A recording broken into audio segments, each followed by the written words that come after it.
So, last trick for this week is the muffin tin game. You can use a real muffin tin for it. That's like in the book.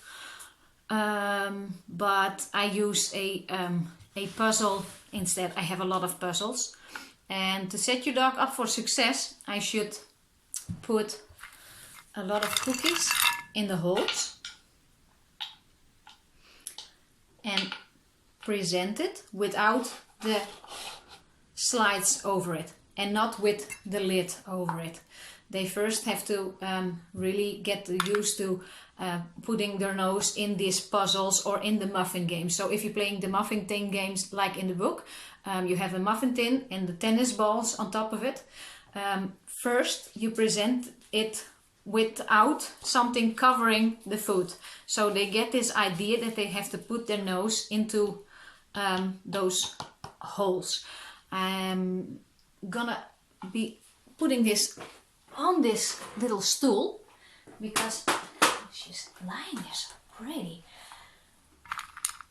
Break.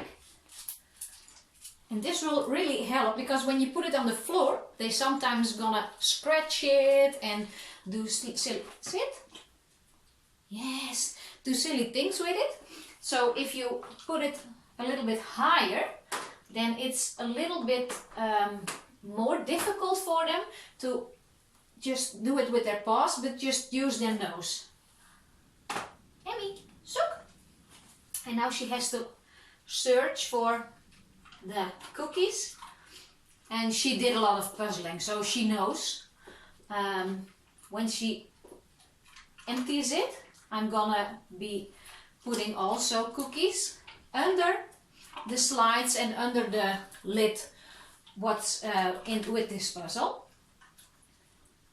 But you really want to set up for success. I should train this just a few times without tennis balls or without the cups or slides or whatever puzzle you have. I should first let them explore it without all the difficulties, and then if you have a puzzle with, I have a puzzle with all kinds of these lids, I should suggest just putting 1 or 2 lids on and not all of them at the same time, because then it's frustrating and they don't really want the puzzle anymore, and you really would like them to think and be happy about it and to want the puzzle more instead of puzzling less. Is he up, baby? Is he up? Ja? Ja. Goed zo. Amy, goed zo. So, I'm gonna put again cookies in this puzzle.